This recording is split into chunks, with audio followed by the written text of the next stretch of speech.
My name is Dorothy Patterson. Most people call me Dot. I taught high school English at Shaker Heights High School in Cleveland, Ohio, for 37 years. I retired in 2018. I spent those decades trying to hear what teenagers were almost saying and finding the right words to say back. I was, by most measures, good at it. I was less good at it with my own son. I want to tell you about 11 minutes and 4 seconds. That is how long I was clinically dead on September 15th, 2023. I want to tell you what I saw during those 11 minutes and what they did to the guilt I had been carrying for more than 20 years, because that part matters as much as any vision. My son David is 45 years old. We have not been close since 2001. He is not estranged in the formal sense. We speak at holidays, we exchange the necessary texts. But the warmth that used to live between us moved out a long time ago, and I was the one who let it go. David graduated from Ohio State in May of 2001. He brought his girlfriend Jennifer, and at some point during the reception, I said something to my sister that Jennifer seemed a little unfocused, a little too casual about the future for someone whose boyfriend had just graduated with an engineering degree. I said she was not serious enough. I used those exact words. I remember them because I have replayed that moment so many times, the words are worn smooth, like a stone you have handled too often. Jennifer heard me. I did not know that for almost a year. When I found out, through David, during a phone call that was harder than any conversation I had navigated in a classroom, the damage was already set. Jennifer and David married in 2002. They have been married 22 years. I have been, in her mind, the mother-in-law who announced at her boyfriend's graduation that she was not good enough. Nothing I have done since has fully undone that first impression. I have replayed that graduation day 10,000 times. I have spent nights in the particular silence of a house where you are the only one awake, taking apart a single sentence spoken in 2001. What I did not know was that I was carrying a story that was not true.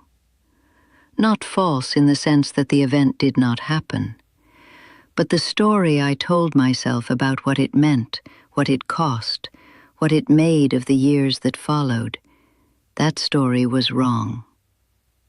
I would find that out on a flight to Phoenix, September 15th, 2023. I was flying United from Cleveland Hopkins to visit my daughter Claire. I was 69 years old. I had had a knee replacement the previous spring and had been cleared by my surgeon. What I did not know was that a blood clot had formed in the weeks following that surgery and had been waiting, patient enough not to cause symptoms I recognized as serious. Somewhere over Indiana, the clot broke free. A saddle embolism, I would learn later, lodging across the bifurcation of the pulmonary artery and blocking both sides simultaneously. I was standing in the aisle on my way back from the lavatory. There was an enormous pressure in my chest that arrived without warning. A sound in my ears, not quite a ringing, but a kind of receding. I put my hand on the headrest of the nearest seat. I was aware that the man seated there was looking up at me. I could not form the words I needed to say. And then the floor was not under me anymore. I was gone. 11 minutes and 4 seconds. And what happened in those 11 minutes was nothing like unconsciousness. It was the most concentrated experience of my life, more vivid and more real than anything I had lived in 69 years of ordinary waking time. There is no other way to say this.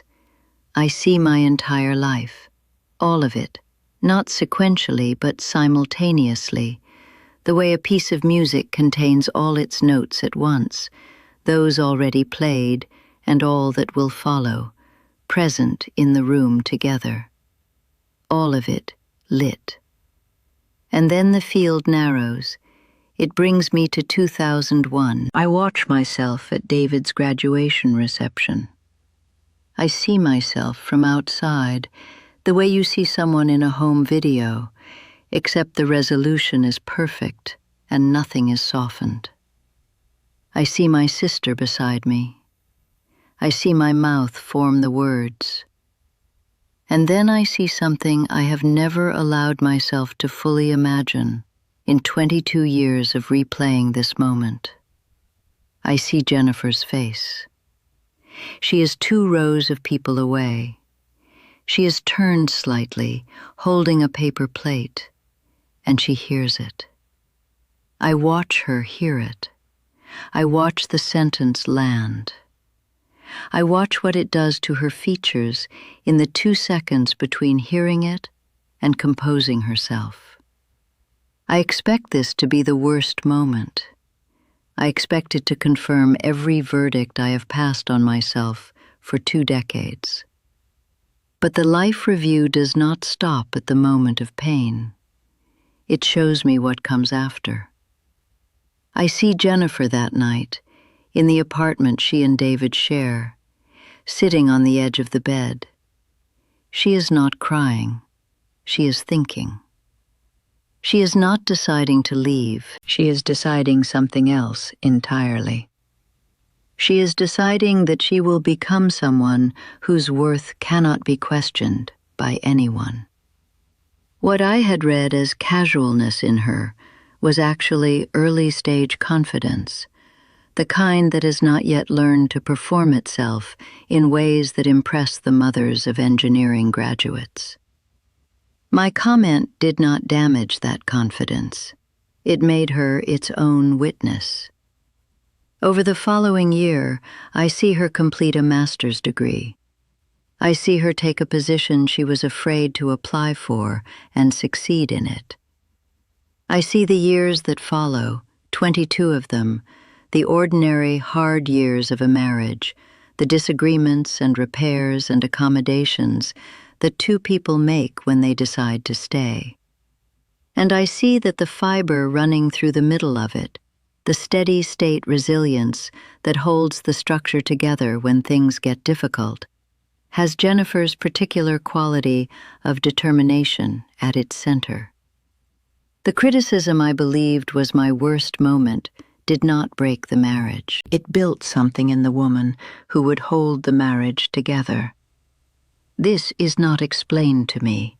It is simply shown. And the showing is so complete that I understand something I have not been able to understand from inside 22 years of guilt. The meaning of a moment extends forward in ways completely invisible from inside it.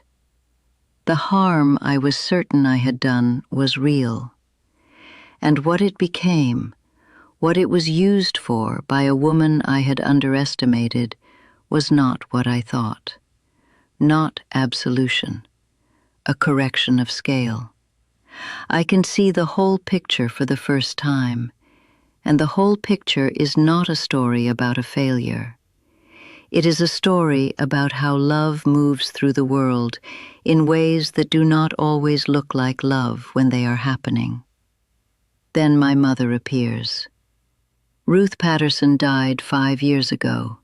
She was 88. Her last words to me on the last day were clear. She looked at me and she said, "That is enough, Dorothy." I had carried those words for 5 years as a rebuke, as if she were closing the ledger on our relationship. She is here now as she was at her best, the 60-year-old version that walked with confidence and laughed without restraint. She does not speak. I understand, in the way you understand things here, that the words were not a rebuke. They were a completion. She was looking at a daughter who had given 37 years to other people's children, and 2 additional decades to guilt about one sentence spoken in a parking lot. And she was saying, "You have given enough. You have loved enough. It is complete. Dorothy, it is enough." I had been carrying a misreading for 5 years, and then I am shown something I did not know existed. It comes in the form of a letter. I see it the way you see a document in a dream, not printed on paper but present, every word visible and legible. It is a letter David wrote. He did not send it. He wrote it approximately 2 years after the graduation, in 2003, on a night when he had decided the silence between us needed to be broken. He wrote a page and a half. The first line was, "Mom, I have been trying to figure out how to say this for 2 years." He put the letter in the drawer of his desk. Time passed, and the moment passed, and the letter stayed there, unsent, until even he forgot about it. I do not want to return from this place.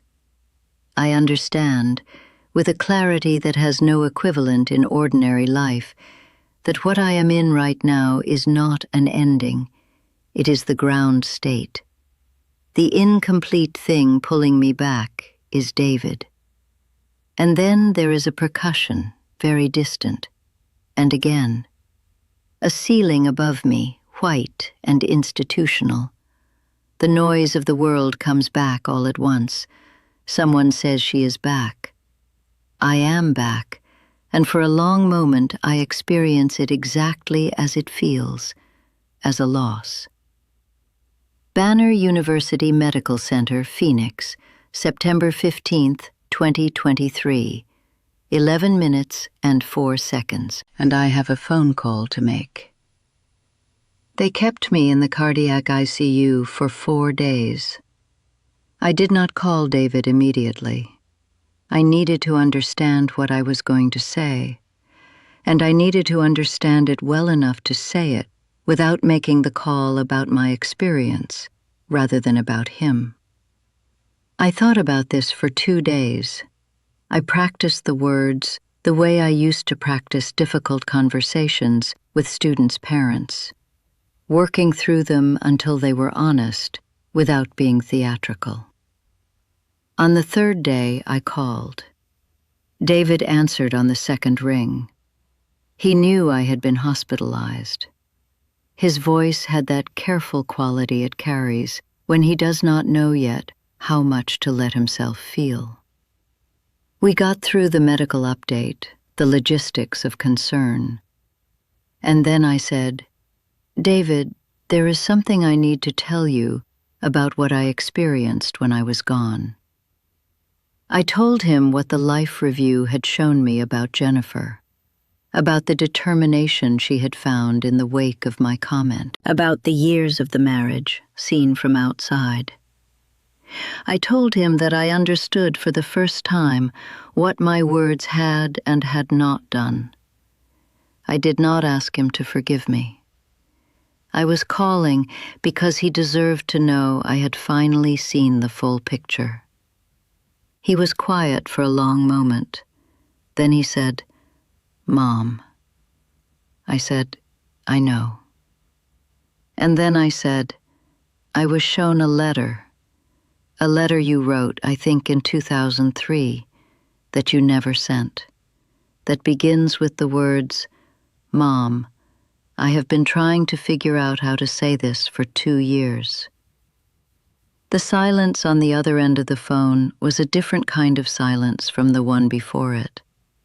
He said, "How do you know about that letter?" I said, "I was shown it. I do not know how else to explain that." Another silence, long enough that I checked the call to make sure it had not dropped. Then his voice, quieter than before, with something in it I had not heard from him in a very long time. "I never sent it." "I know," I said. I know you did not. We talked for another 20 minutes. Not about the NDE, but about his kids, and whether I would be well enough for Thanksgiving in Cleveland, and whether he needed to fly out to Phoenix. Ordinary things. But they were said with something unlocked in them, some quality of ease that had not been there before. The letter does exist.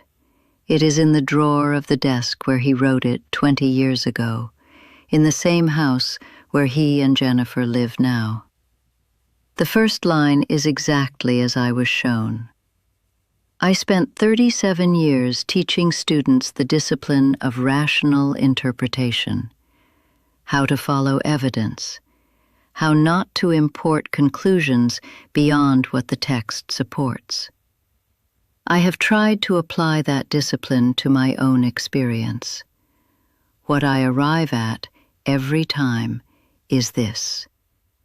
What I was shown during those 11 minutes was not a hallucination, not a narrative a frightened brain assembles to comfort itself in extremis.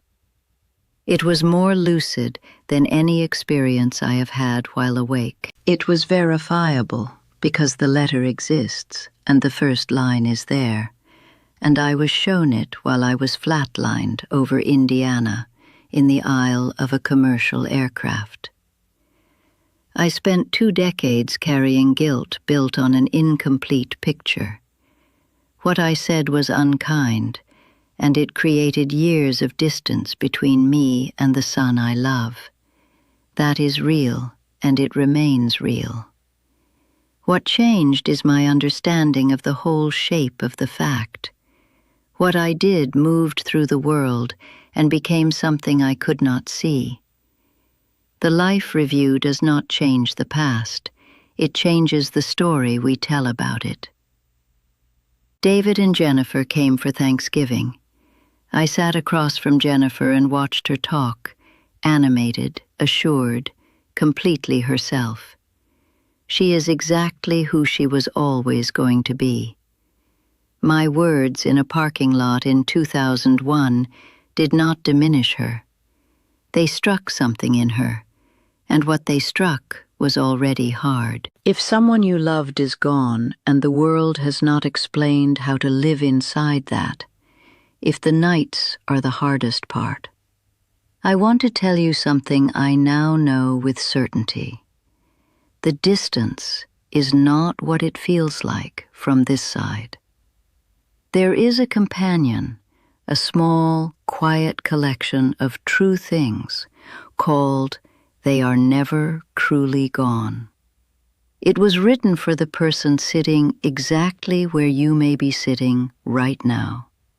Someone who has lost someone, who needs to know the signs, who needs permission to believe that the love is still moving in the world.